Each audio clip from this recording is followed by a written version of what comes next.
Sa ngalan ng Ama at ng Anak at ng Espiritu Santo, Amen. ang pagpapala ng ating Panginoong Kristo, ang pag-ibig ng Diyos Ama, at ang pakikipagkaisa ng Espiritu Santo naway sumainyong lahat. At sumainyo rin. Mga kapatid, purihin at pasalamatan natin ng Diyos sa banal na bisag ito. Ilakip natin ang ating mga kahilingan at panalangin sa Diyos. Alalahanin natin ang mga taong napangakuan nating ipagdasal, lalo tigit ang mga may karamdaman, ang mga dumaranas ng matinding suliranin sa buhay, at upang tayo ay maging marapat gumanap sa banal na pagdiriwang, sandali muna natin pagsisihan ang lahat ng ating mga kasalanan at pagkukulang.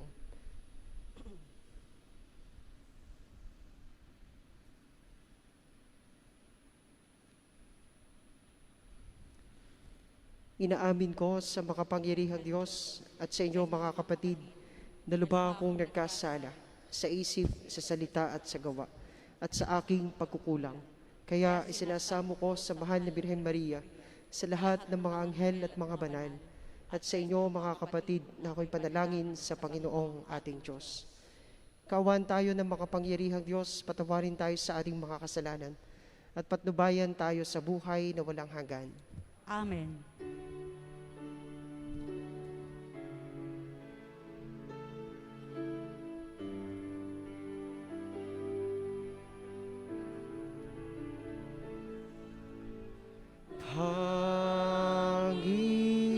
Panginoon, kaawaan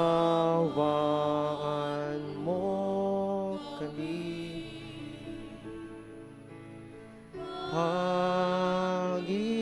Panginoon, kaawaan mo kami. Kristo, kaawaan mo kami. Kristo, kaawaan mo kami.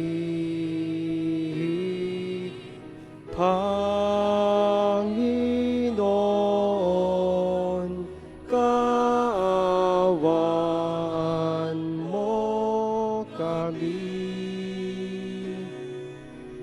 Panginoon, kaawaan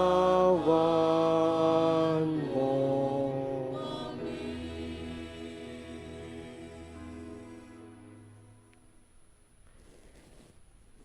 Manalangin tayo. Ama naming makapangyarihan, ang paglingkuran ka ayon sa iyong kasiyahan ay kaloob na iyong ibinibigay sa iyong mga hinirang. Gawin mong ang iyong mga pangako ay aming mapakinabangan ayon sa paraang iyong kinalulugdan. Sa pamamagitan ni Jesucristo, kasama ng Espiritu Santo, magpasawalang hanggan. Amen. Ang lahat po ay magsiupo.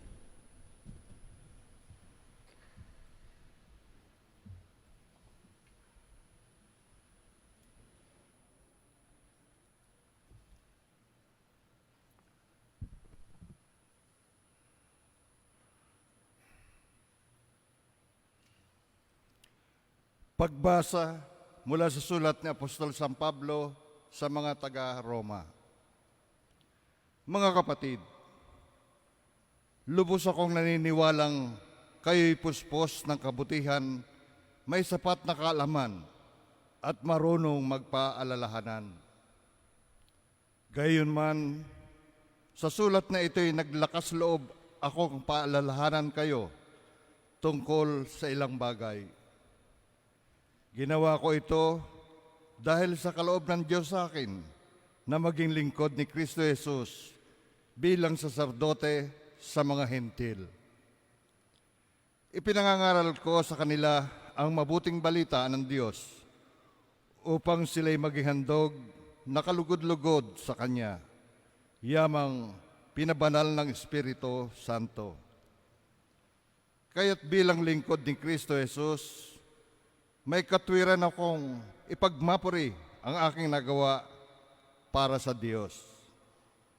Sapagkat ang pinangangasan ko lamang banggitin ay ang ginawa ni Kristo upang maakit ang mga hentil sa pamamagitan ng aking mga salita at gawa sa tulong ng mga tanda at kababalaghan at sa kapangyarihan ng Espiritu Santo. Kaya't sa lahat ng lupain, mula sa Jerusalem hanggang Ilirico, ay ipinangaral ko ang mabuting balita tungkol kay Kristo. Ang hangad ko ay ipangaral ito sa mga dakong hindi pa kilala si Kristo, upang hindi ako mangaral sa napangaralan na ng iba. Ganito ang sinasabi ng kasulatan: makakikilala ang hindi pa nakababalita tungkol sa Kanya. Makauunawa ang hindi pa nakaririnig tungkol sa Kanya. Ang salita ng Diyos. Salamat sa Diyos. Panginoong nagliligtas sa tanang bansay nahayag. Panginoong magliligtas sa tanang bansay nahayag. Umawit ng bagong awit at sa poon ay ialay, pagkat yaong ginawa niya ay kahanga-hangang tunay. Sa sariling lakas niya taglay na kabanalan, walang hirap na natamo, yaong hangad na tagumpay. Panginoong nagliligtas sa tanang bansay nahayag. Ang tagumpay niyang ito'y siya na rin ang naghayag. Sa harap ng mga bansay nahayag ang pagliligtas. Ang pangako sa Israel, lubos niyang tinutupad. Panginoong nagliligtas sa tanang bansay nahayag. Tapat siya sa kanila at ang pag-ibig ay wagas. Ang tagumpay ng ating Diyos kahit saan ay namalas. Magkaingay na may galak, yaong lahat sa daigdig. Ang poon ay buong galak na purihin sa pag-awit. Panginoong nagliligtas sa tanang bansay nahayag. Ang lahat po ay magsitayo.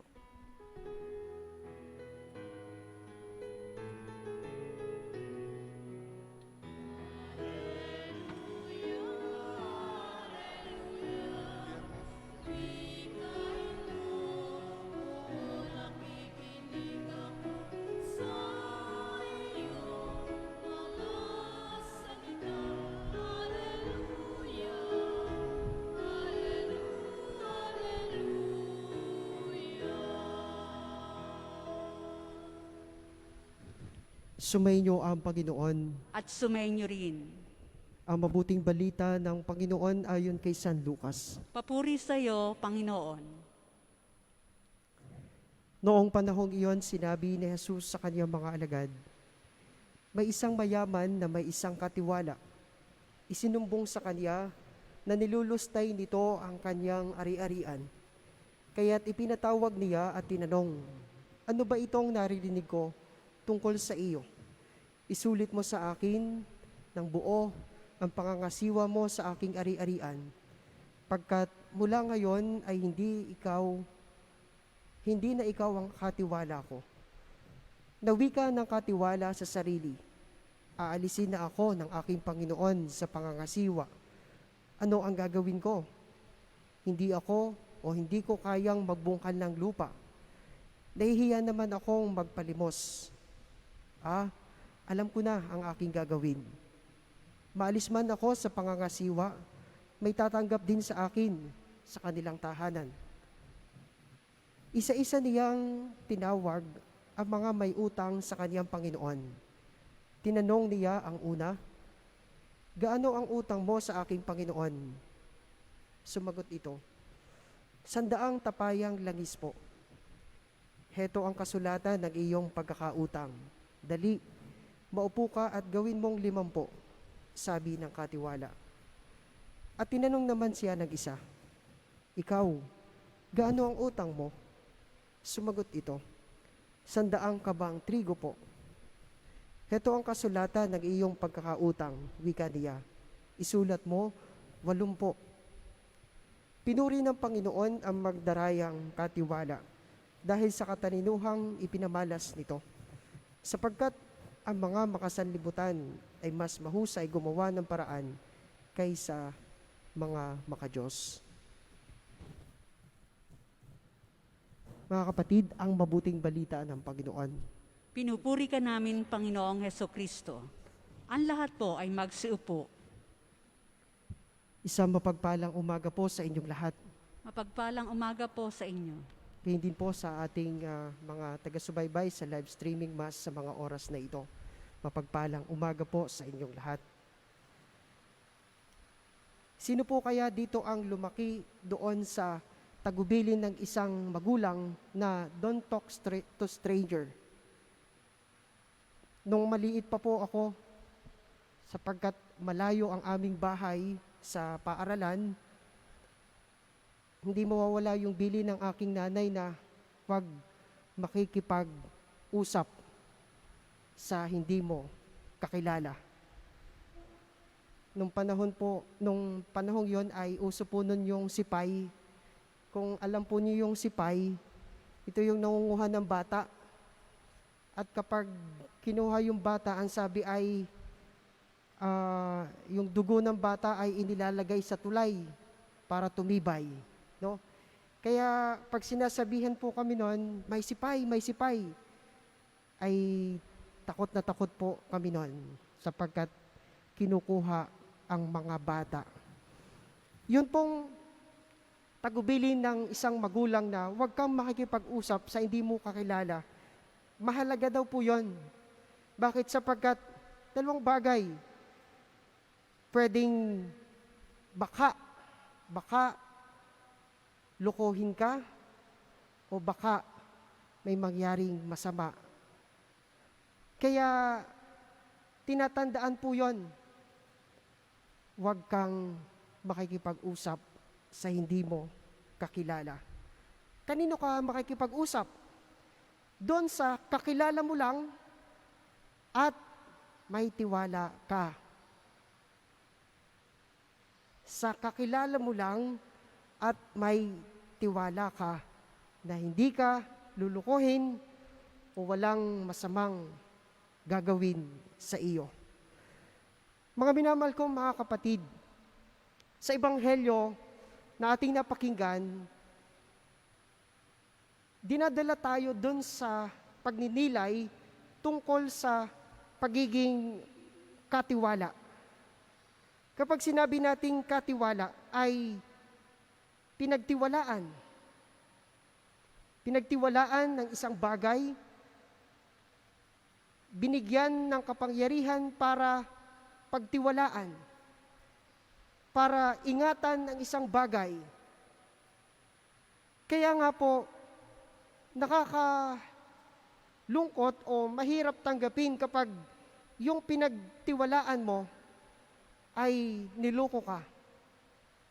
Yung pinagtiwalaan mo ay ninakawan ka, dinaya ka. Mahirap po yun sa pakaramdam ng isang nagtitiwala kapag yung pinagtiwalaan mo gumawa sa iyo ng masama. Matapos mong ibigay ang para sa kanya, matapos mong bigyan ng karampatang upa, matapos mong bigyan ng tiwala,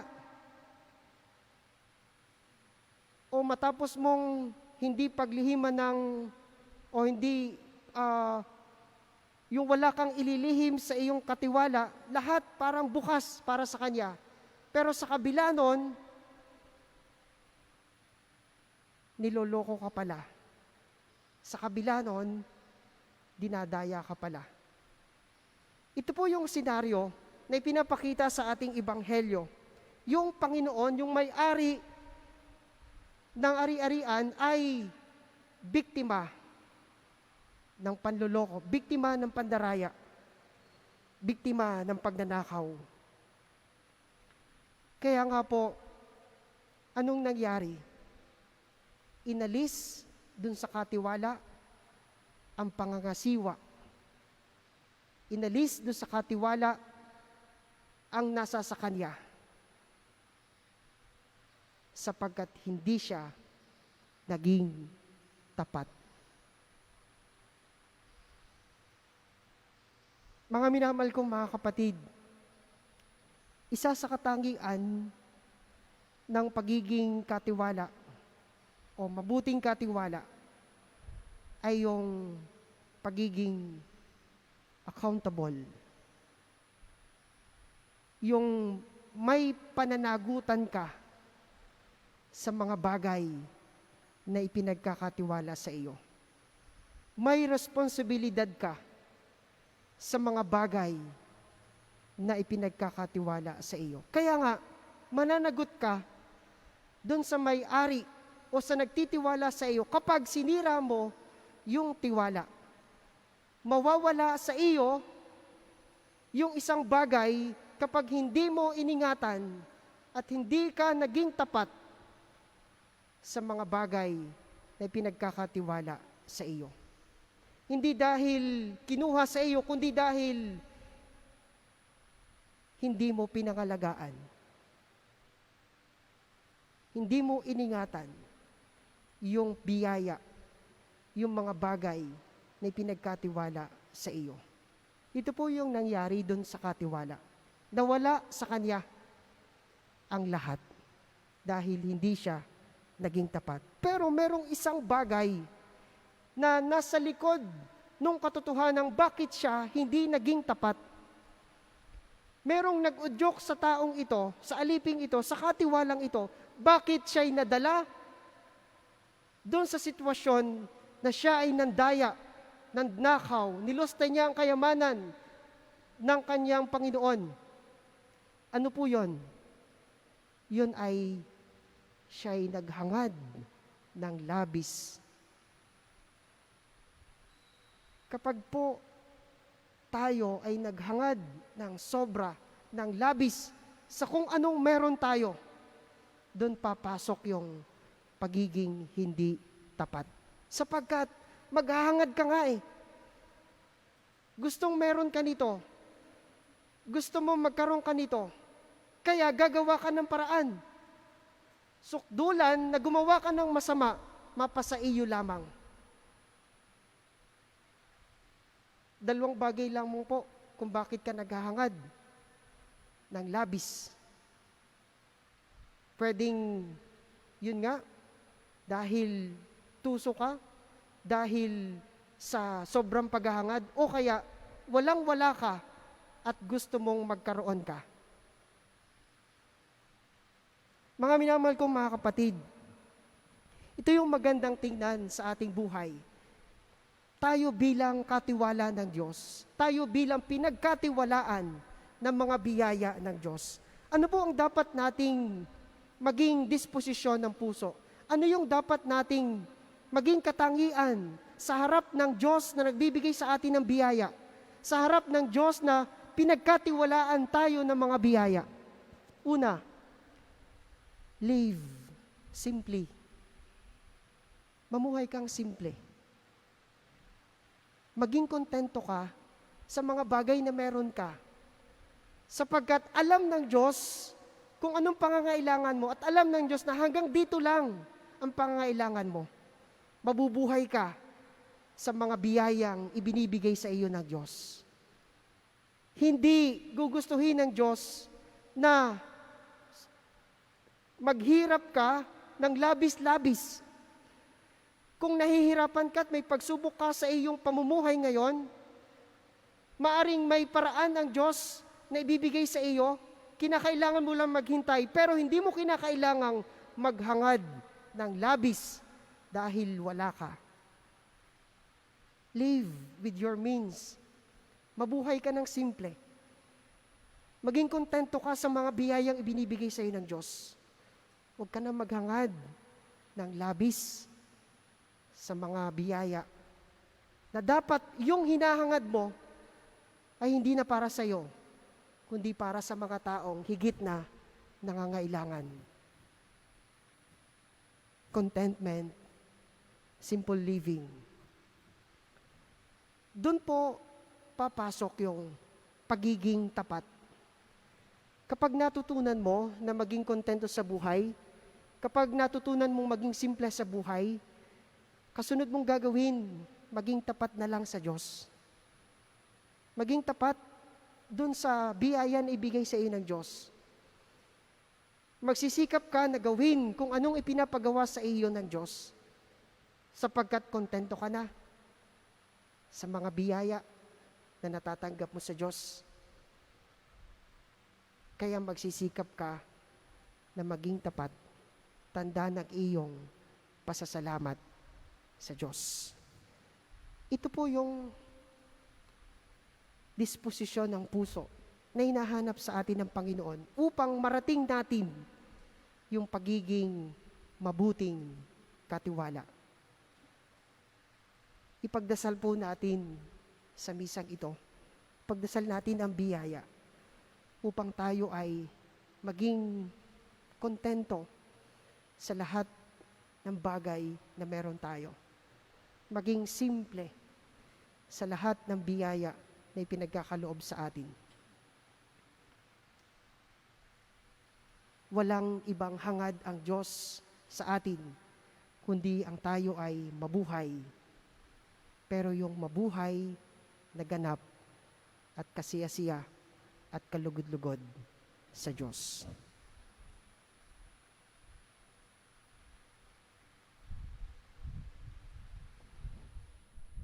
Ang lahat po ay magsitayo para sa panalangin ng bayan.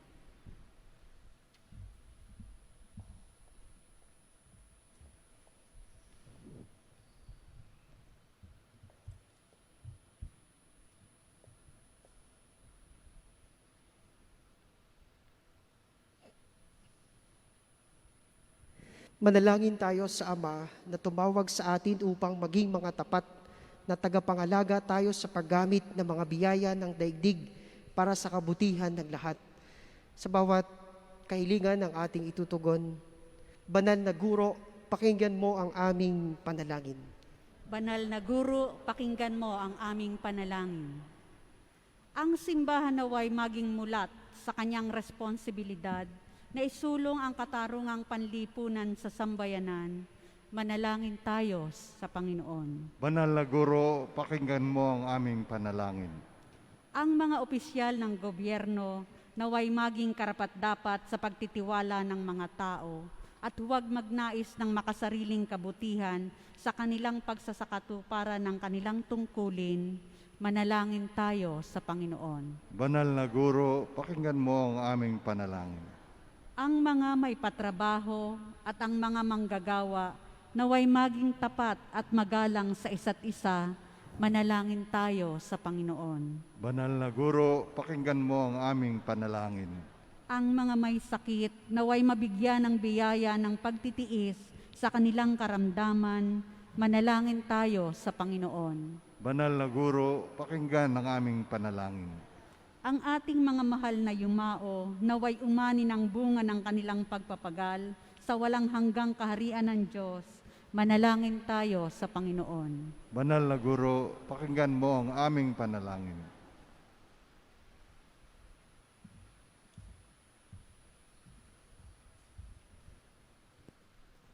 Makalangit na Ama, tulungan mo kaming mga tapat mong tagapangalaga ng iyong kaharian. Hinihiling namin ito sa pamamagitan ni Kristong aming Panginoon. Amen. Amen. Tayo po ay mga agsiupo.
Ang lahat po ay magsitayo.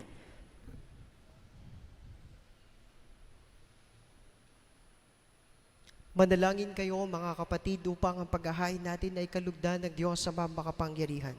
Tanggapin nawa ng Panginoon itong paghain sa iyong mga kamay, sa kapurihan niya at karangalan, sa ating kapakinabangan at sa buong sambayanan niyang banal.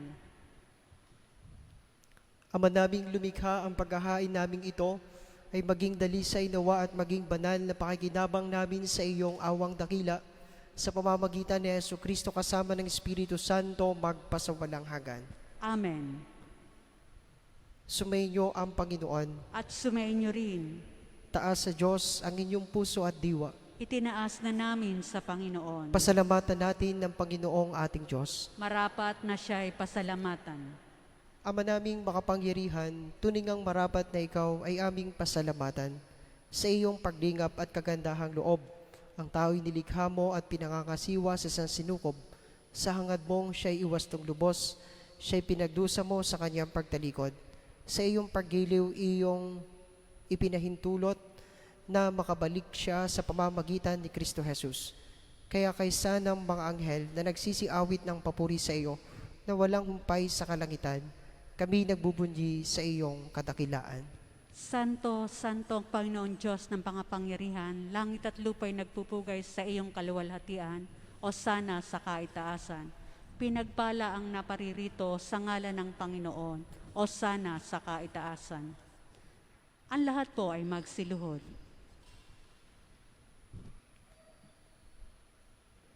Ama naming banal, ikaw ang bukal ng tanang kabanalan, kaya't sa pamamagitan ng iyong Espiritu, gawin mong banal ang mga kaloob na ito upang para sa amin ay maging katawan at dugo ng aming Panginoong Hesukristo. Bago niya pinagtiis ang kusang loob na maging handog, hinawakan niya ang tinapay. Pinasalamatan kaniya, pinaghati-hati niya iyon, iniabot sa kaniyang mga alagad at sinabi, "Tanggapin ninyong lahat ito at kanin. Ito ang aking katawan na ihahandog para sa inyo."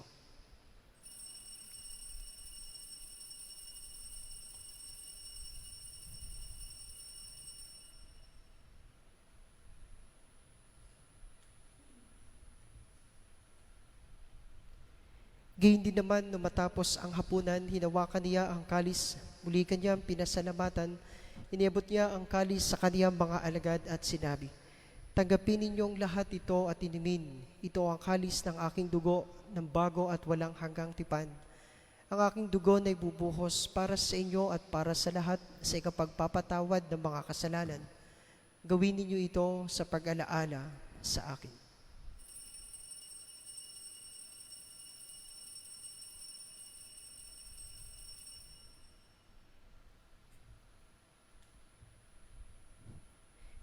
Ipagbunyi natin na misteryo ng pananampalataya. Si Kristo'y namatay, si Kristo'y nabuhay, si Kristo'y babalik sa wakas ng panahon. Ama, ginagawa namin ngayon ang pag-alaala sa pagkamatay at muling pagkabuhay ng iyong anak, kaya't iniaalay namin sa iyo ang tinapay na nagbibigay buhay at ang kalis na nagkakaloob ng kaligtasan.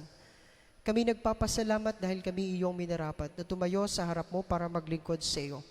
Sinasamo namin kami magsasalo-salo sa katawan at dugo ni Kristo ay mabuklod sa pagkakaisa sa pamamagitan ng Espiritu Santo. Ama, lingapin mo ang iyong simbahang laganap sa buong daigdig. Puspusin mo kami sa pag-ibig kay San Francisco na aming Papa at ni Melray na aming Obispo at ng Tanang Kaparian. Alalahanin mo rin ang mga kapatid naming nahimlay na may pag-asang sila'y muling mabubuhay, hindi ng lahat ng mga pumanaw. Kaawaan mo sila at patuloyin sa iyong kaliwanagan. Kaawaan mo at pagindapatin kaming lahat na makasalo sa iyong buhay na walang wakas, kaysa na mahal na Birheng Maria na ina ng Diyos, ng kabiyak niyang pusong si San Jose, kaysa ng mga apostol, kaysa ni San Fernando at ng lahat ng mga banal na namuhay dito sa daigdig ng kalugod-lugod sa iyo. May pagdiwang nawa namin ang pagpupuri sa ikararangal mo sa pamamagitan ng iyong anak na aming Panginoong Hesukristo.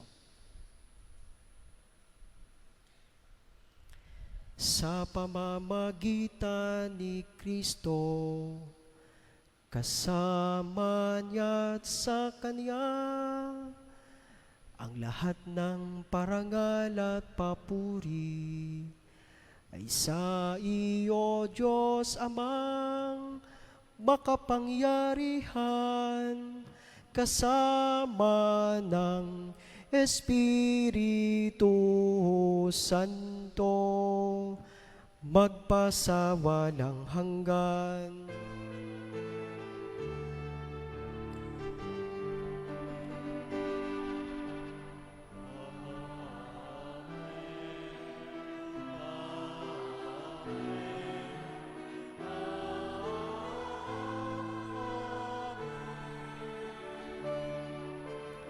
Amen. Amen. Amen.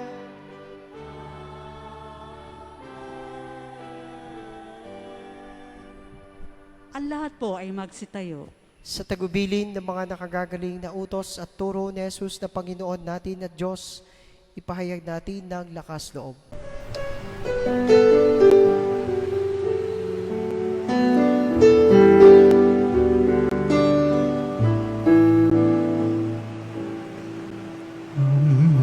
Namin sumasalang ka, sambahin ang ngalan mo, mapasamin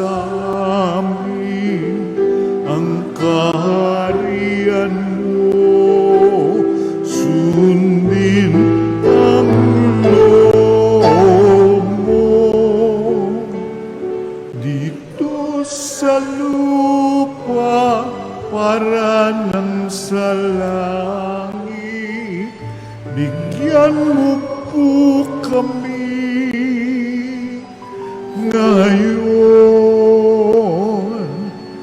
ng aming kakanin sa araw-araw at patawarin mo kami sa aming mga sala, para ng pagpapatawan namin sa nagkakasala sa amin, at huwag mo kaming ipagdulot sa tukso, at yadya mo kami sa lahat ng masama.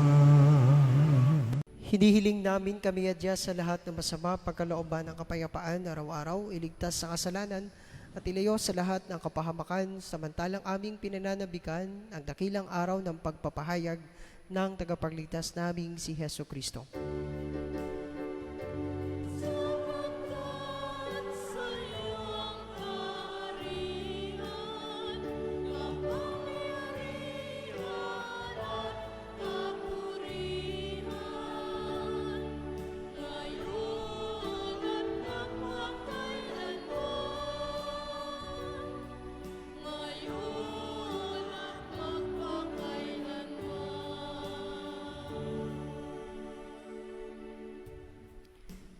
Panginoong Kristo, sinabi mo sa iyong mga apostol, kapayapaan ang iniiwan ko sa inyo, ang aking kapayapaan ang ibinibigay ko sa inyo. Tungayan mo ang aming pananampalataya at huwag ang aming mga pagkakasala. Pagkalooban mo kami ng kapayapaan at pagkakaisa ayon sa iyong kalooban, kasama ng Espiritu Santo magpasawalang hanggan. Amen. Ang kapayapaan ng Panginoon ay laging sumainyo. At sumainyo rin. Magbigayan kayo ng kapayapaan sa isa't isa.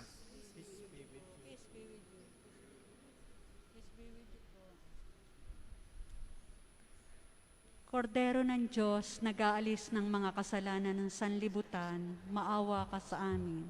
Kordero ng Diyos, nag-aalis ng mga kasalanan ng sanlibutan, maawa ka sa amin. Kordero ng Diyos, nag-aalis ng mga kasalanan ng sanlibutan, ipagkaloob mo sa amin ang kapayapaan. Ang lahat po ay magsiluhod.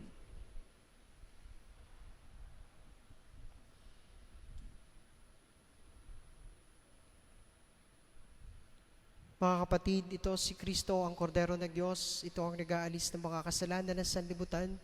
Mapapalad tayong inaanyayahang makasalo sa kanyang banal na piging. Panginoon, hindi ako karapat-dapat na magpatuloy sa iyo. Ngunit sa isang salita mo lamang ay gagaling na ako.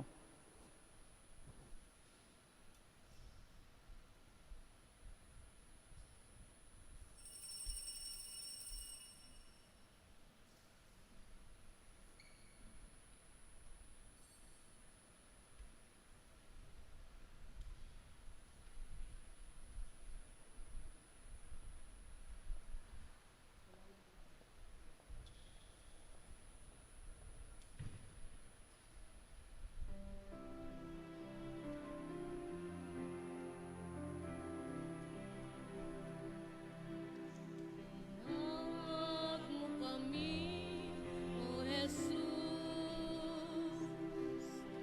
upang ikaw ay tanggapin. Sariling katawan ang iyong kaloob, dugo ng kaligtasan. Tinawag mo kami, O Jesus, sa katawan mong bigay. Niyakap din namin ang pananagutan na buklod sa pagmamahalan. Narito sa iyong piling ang iyong bayan, katawan mong bigay sa aming landas, banal na bansa at sambayanan, binuklod ng Ama sa Kanya. Tinawag mo kami, O Jesus, sa dugong alay. Inako rin namin ang pananagutan, ipahayag ang kapayapaan. Narito sa iyong piling ang iyong bayan, katawan mong buhay sa aming landas, banal na bansa at sambayanan, binuklod ng Ama sa Kanya. Tinawag mo kami, O Jesus, sa dugong alay, at inako rin namin ang pananagutan, ipahayag ang kapayapaan. Narito sa iyong piling ang iyong bayan, katawan mong buhay sa aming landas, banal na bansa at sambayanan, binuklod ng Ama sa Kanya. Binuklod ng Ama sa Kanya.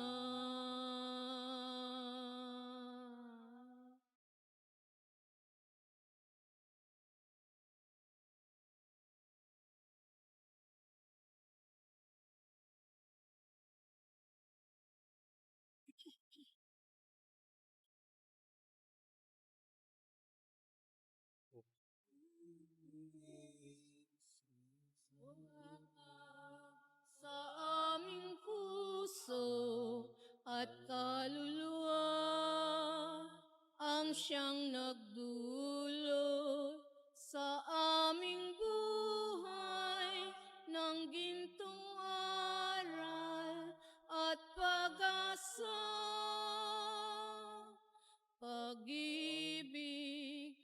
siyang buklod natin, di mapapawi kailan pa man. Sa puso't diwa, tayo'y isa lamang, kung tayo'y magkawalay. Pagkat ang Diyos natin, Diyos ng pag-ibig, magmahalan tayo't magtulungan. At kung tayo'y bigo, ay huwag limutin na may Diyos tayong nagmamahal. Ilangin ang ating pagsuyo, ating ikalat sa buong mundo. Pag-ibig ni Jesus ang siyang tumakop sa mga pusong uhaw sa pagsuyo. Pagkat ang Diyos natin, Diyos ng pag-ibig, magmahalan tayo't magtulungan. At kung tayo'y bigo, ay huwag limutin na may Diyos tayong nagmamahal. Diyos ay pag-ibig, Diyos ay pag-ibig, Diyos ay pag-ibig.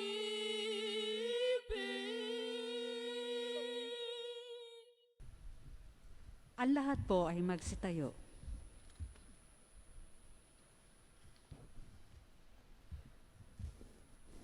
Manalangin tayo. Ama naming mapagmahal, magkaroon nawa ng karagdagang bunga ang iyong ginagampanan sa aming banal na pakikinabang upang sa aming pagsasalo maging handa kaming tumanggap sa katuparan ng pangako mo sa pamamagitan ni Jesucristo kasama ng Espiritu Santo magpasawalang hanggan. Amen. Sumainyo ang Panginoon At sumainyo rin. at pagpalain kayong lahat at ang inyong pamilya ng makapangyarihang Diyos, Ama at Anak at ng Espiritu Santo. Amen. Tapos na ang ating banal na pagdiriwang, humayo kayong taglay ang kapayapaan at pag-ibig ni Kristo. Salamat sa Diyos.